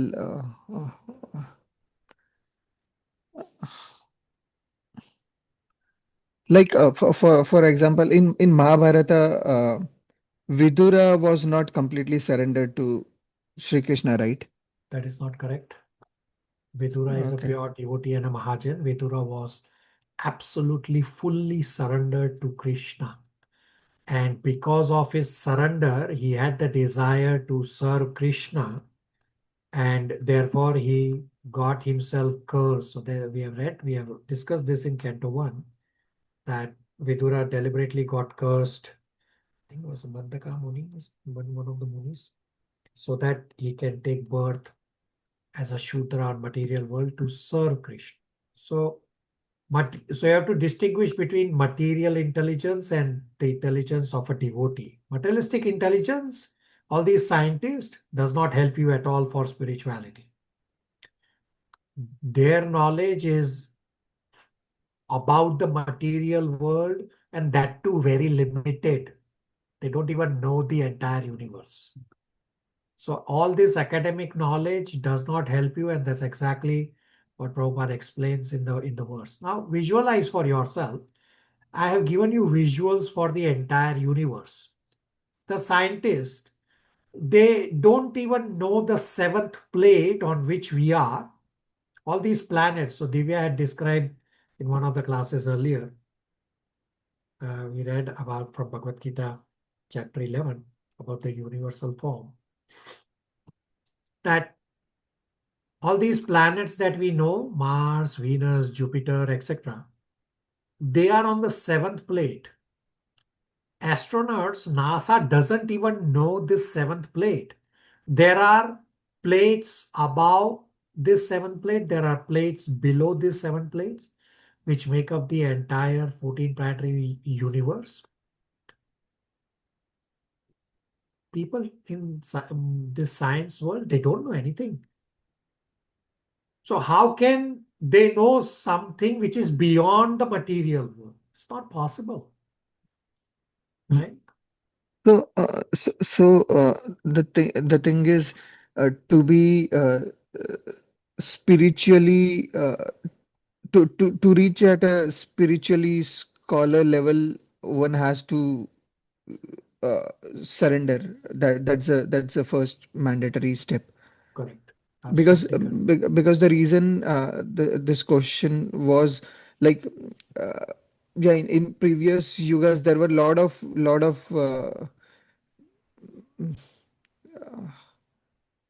there were a lot of people who were spiritually scholar and who had that spiritual intellect, right? But I'm not 100% confident whether all of them Yeah, so you give surrendered to. examples. So you may have some mental concoction. Can brave example. So Vidura you asked. No, Vidura is a pure devotee, he is fully surrendered to the Lord. So you can ask which scholar you think is not surrendered, and we can research and discuss about them also. But essentially for spiritual, whether now or in the past or in the future, surrender is the criteria. Okay, Prabhuji, thank you. Yeah, I'll Vidura example just came on the spot, so I'll probably get more into it and get back. Thank you. All right. I think everybody has that. Did anybody not read and would like to read from the screen? Chandran Prabhu, did you read? Prabhuji. Go ahead. Translation. At the time, Dhruva Maharaja became perfectly aware of the Vedic conclusions and understood the absolute truth and his relationship with all living entities. In accordance with the line of devotional service to the Supreme Lord, those fame is widespread. Dhruva, who in the future would receive a planet which would never be annihilated, even during the time of dissolution, offered his deliberate and conclusive prayers. Purport, Prabhuji? Yeah. There are many important items to be considered in this verse. First of all, the relationship between the absolute truth and the relative material and spiritual energies is here understood by a student who has complete knowledge of the Vedic literature. Dhruva Maharaja never went to any school or academic teacher to learn the Vedic conclusion, but because of his devotional service to the Lord, as soon as the Lord appeared and touched his forehead with his conch shell, automatically the entire Vedic conclusion was revealed to him. That is the process of understanding Vedic literature. One cannot understand it simply by academic learning. The Vedas indicate the only one who has unflinching faith in the Supreme Lord as well as in the spiritual master is the Vedic conclusion revealed. The example of Dhruva Maharaja is that he engaged himself in devotional service to the Lord according to the order of his spiritual master. Narada Muni, as a result of his rendering such devotional service with God, determination and austerity, the personality of God had personally manifested himself before him. Dhruva was only a child. He wanted to offer nice prayers to the Lord, but because he lacked sufficient knowledge, he hesitated. But by the mercy of the Lord, as soon as the Lord's conch shell touched his forehead, he became completely aware of the Vedic conclusion. The conclusion is based on proper understanding of the difference between Jiva and Paramatma, the individual soul and the super soul. The individual soul is forever a servant of the super soul, and therefore his relationship with the super soul is to offer service. This is called Bhakti Yoga or Bhakti Bhava. Dhruva Maharaja offered his prayers to the Lord not in the way of the impersonal philosophers, but as a devotee only. Therefore, it is clearly said here, Bhakti Bhava, the only prayers worth offering are those offered to the Supreme Personality of Godhead, whose reputation is spread far and wide. Dhruva Maharaja wanted to have the kingdom of his father, but his father refused even to allow him to get on his lap. In order to fulfill his desire, the Lord had already created a planet known as the pole star, Dhruva Loka, which was never to be annihilated even at the time of dissolution of the universe. Dhruva Maharaja attained the perfection not by acting hastily, but by patiently executing the order of his spiritual master, and therefore he became so successful that he saw the Lord face to face. Now he was further enabled by the costless mercy of the Lord to offer fitting prayers to the Lord. To glorify or offer prayers unto the Supreme, one needs the Lord's mercy. One cannot write to glorify the Lord unless one is endowed with this costless mercy. Hare Krishna. Right, so you cannot glorify the Lord unless you are endowed with this mercy. And we read here that this is how he got all the conclusions of Vedic literature. Therefore, Dhruva Maharaj goes on to offer beautiful prayers. Prabhupada clearly says one cannot understand by academic learning. Does that answer the inquiry why surrender is prerequisite? Why devotional service is prerequisite? Yes, Prabhupada. Question number 5, Nitya is going to answer. Nitya, you can read the question and the answer.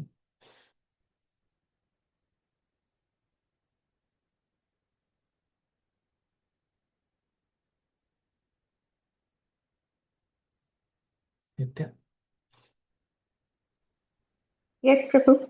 If love for God is natural to the soul, what logically causes it to be covered, and how does Bhagavatam remove the covering?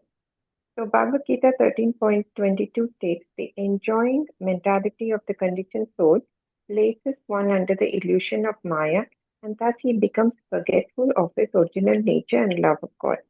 By hearing Srimad Bhagavatam, one becomes purified with the transcendental knowledge. The illusionary energy subsides. He is able to understand his original position by self-realization, and regains his, original spiritual identity and love for God. Ignorance is the root cause of material existence.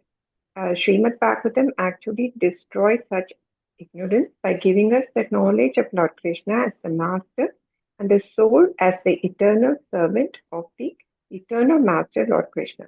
And this relationship between the super soul and the soul is in doing devotional service. Does that answer the inquiry? Thank you, Nitya.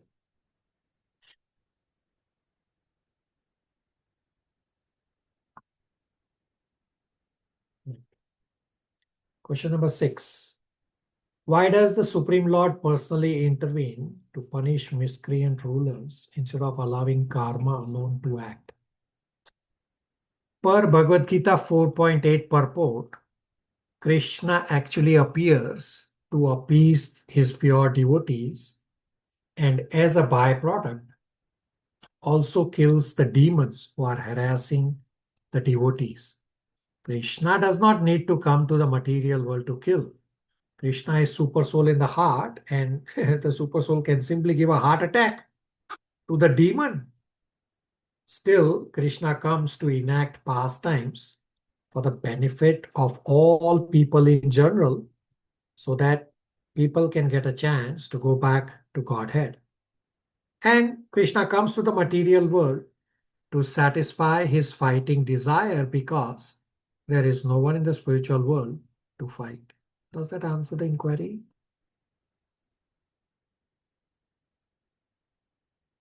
Nitya is going to answer question number 7.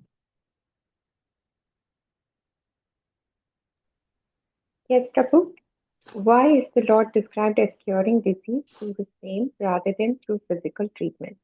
In Srimad Bhagavatam 2.7.21, the disease there refers to that of the body, mind, and soul, which can only be relieved by the grace and mercy of the Supreme Lord. The material disease referred to here is the contaminated consciousness of wanting to enjoy the material world. Hearing the Lord's name, fame, and pastimes serves as an antiseptic. By hearing these, glories of the Lord, one is cured of the disease consciousness, and one is able to regain Krishna consciousness. In Iso Upanishad, in Sri Aisha Upanishad Mantra 8, the quality of the holy name is referred to as Sudam, an antiseptic, because when an impure thing comes in contact with his holy name, it becomes purified just by touching him. And it's the example of the sun purifying in others too. The holy name is the antiseptic, and it cures our material disease, material contamination. Very good, thank you. Does that answer the inquiry? Nitya will continue. Question number 8.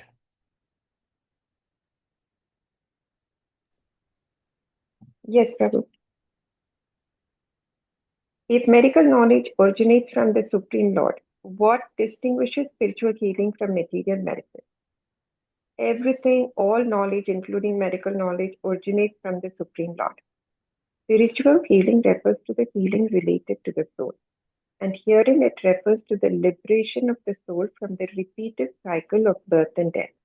Material medicine only applies to the treatment of afflictions and disease of the material body and does not apply to the soul. Thank you.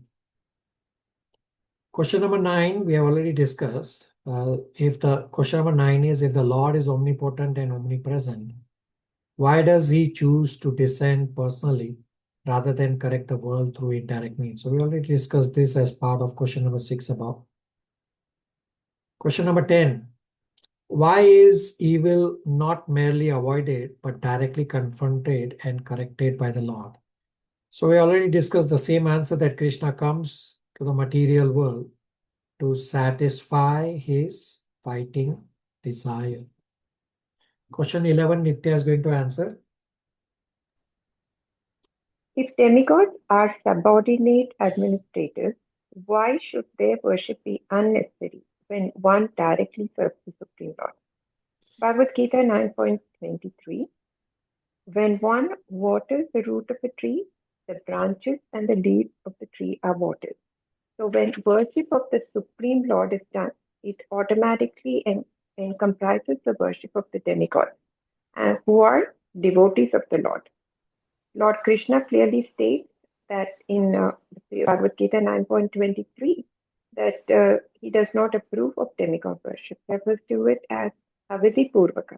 That people who are worshipping demigods are actually worshipping him and doing that in a wrong way. Very good, thank you. Question number 12, Nitya will continue. Why does consciousness at the moment of death determine the form of liberation rather than one's moral history alone? So this reiterates the law of the last thought. Thoughts during our life accumulate and influence our thoughts at the moment of death. So this life is in fact preparation for the next. In Bhagavad Gita 8.5, Lord Krishna says, one who quits his body remembering him alone will attain his nature. So we have to practice Krishna consciousness all through our life. So Lord Krishna will remember it at the time of death. Good moral history alone will not suffice. Simple bhakti yoga is enough to bring about perfection. And Srimad Bhagavatam 4.28.17, material enjoyment does not stop at the time of death. Plans for material enjoyment are made by the subtle mind, the mind, intelligence, and ego, and the gross body is the instrument to enjoy these plans. The living entity jiva is actually carried by the subtle body with this leftover enjoying mentality, and thus transmigration to a new body to fulfill this desire happens. Right, we'll read 4.28.17. It's a very important discussion that material enjoyment does not stop when the body dies. Actually, it continues in the subtle form, and the subtle form of mind, intelligence, and ego take the material enjoyment desires to the next body for the soul. So everybody has read, whosoever wants to read the translation and purport from the screen for 4.28.17. Prabhuji, I can read. I'm using my iPad. Hare Krishna. A translation. King Puranjana was overly attached to his family and conception of I and my. Because he was overly attached to his wife, he was already quite poverty stricken. At the time of separation, he became very sad. It is clear in this verse that at the time of a death, thought of material enjoyment do not go away. This indicates that the living entity, the soul, is carried by the subtle body, mind, intelligence, and ego. Due to the false ego, the living entity still want to enjoy the material world, and from want of material enjoyment, he became sorry or sad. He still make intellectual plan to further his existence, and therefore, although he gave up the gross body, he is carried by the subtle body to another gross body. The transmigration of a subtle body is never visible to material eyes. Therefore, when one give up the gross body, he think that he is finished. Plans for material enjoyment are made by the subtle body, and the gross body is instrument for enjoying this plan. Thus, the gross body can be compared to the wife, for the wife is the agent for all kind of sense gratification. Because of a long association with the gross body, the living entity became very sad to be separate from it. The mental activity of a living entity obliges him to accept another gross body and continue his material existence. The Sanskrit word stri means expansion. Through the wife, one expand his various objects of attraction, son, daughter, grandson, and so on. Attachment to the family member became very prominent at the time of a death. One often see that just before leaving his body, a man may call of his beloved son to give him a charge of his wife and other familial. He may say, "My dear boy, I am being forced to leave. Please take a charge of the family affair." He speak in this way, not even knowing his destination. Hare Krishna. So we clearly read that material enjoyment does not stop at the death. It just continues in the subtle form. Mayank? Hare Krishna, Prabhuji. Prabhuji, I had a follow-up question. Suppose an elderly person is at home, is very serious and about to leave body, and uh, uh, So if I call devotees and do all the chanting, does it alter uh, the soul's destination in any way or no? So you can only provide the means, the spiritual environment. You cannot decide the destination, right? It still is up to the individual soul to remember Krishna. You cannot remember Krishna for that soul leaving the body. You can only provide the avenue, right? Otherwise, if you are if you are so focused on the results, then you are in 3.27. Kartaham iti manyate, right? So we don't have to be in 3.27. We simply have to do our duty to provide the spiritual environment to let the departing soul have as much facility to remember Krishna at the moment of death. It still is up to the soul to remember Krishna at the time of death, right? Okay, Babaji. Thank you so much for the clarification. Like, All right, really. so you have striking points. You have 5 slides. Take a snapshot. This is slide 1.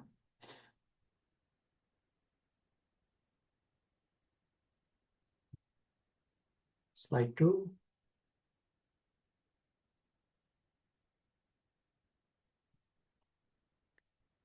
Three,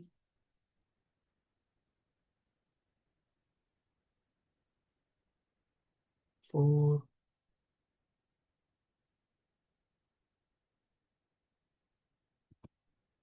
and 5.